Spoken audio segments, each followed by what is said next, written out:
A technical team from the EU civilian mission to the Armenia-Azerbaijan border visited the villages of Tretuk and Kutakan in the eastern part of Armenia's Gegharkunik region, according to the region's governor. The eastern parts of Gegharkunik were one of the focal points of Azerbaijan's unprecedented attack on Armenia in mid-September. The EU delegation was accompanied by the region's governor, as well as local mayors and Armenian military commanders. According to the governor of Gegharkunik, the delegation was briefed about the situation in 12 communities that were directly affected by Azerbaijan's aggression, including the village of Sotk, where nearly 150 buildings were damaged during the attack. According to the governor, the members of the EU delegation said they will carry out an in-depth study and regularly submit reports from the area. An agreement was struck to send an EU civilian mission to the Armenian side of the border with Azerbaijan at a meeting in Prague earlier this month between Armenian Prime Minister Nikol Pashinyan and Azerbaijani President Ilham Aliyev. Those talks were mediated by French President Emmanuel Macron and European Council President Charles Michel. The mission will last for 2 months at most and involves 40 monitors. And Karabakh President Arayik Harutyunyan convened a special meeting of the region's parliament after holding talks in Yerevan over the weekend with Pashinyan to discuss ongoing negotiation efforts with Azerbaijan.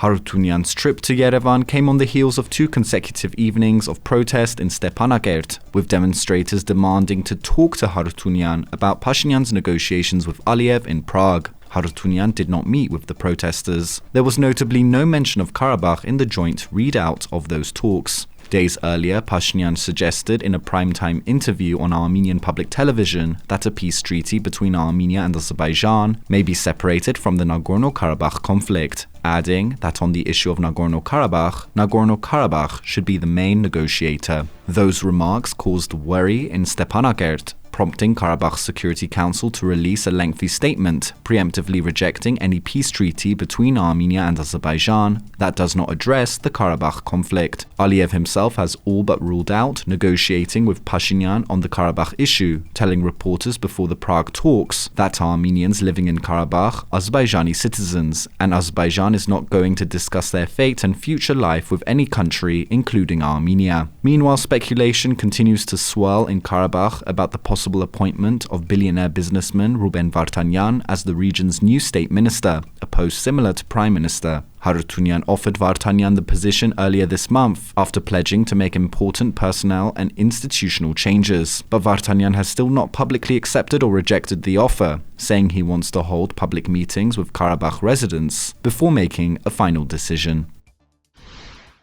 And finally, the Azerbaijani names of communities and places in Armenia's southern Syunik region have been removed from Google Maps and Google Earth, according to Arman Tatoyan, Armenia's former human rights defender. The removal came after joint efforts by the Tatoyan Foundation and the Armenian National Committee of America, a leading lobbying group. On September 29th, Google users noticed that the names of some schools, parks and squares in Armenia's south had been relabeled with Azerbaijani names on Google platforms. Examples included a park in the town of Sisyan being renamed Heydar Aliyev Park. The Tatoyan Foundation and the ANCA accused Azerbaijani authorities of pushing false names in Syunik in order to legitimize further aggressive actions.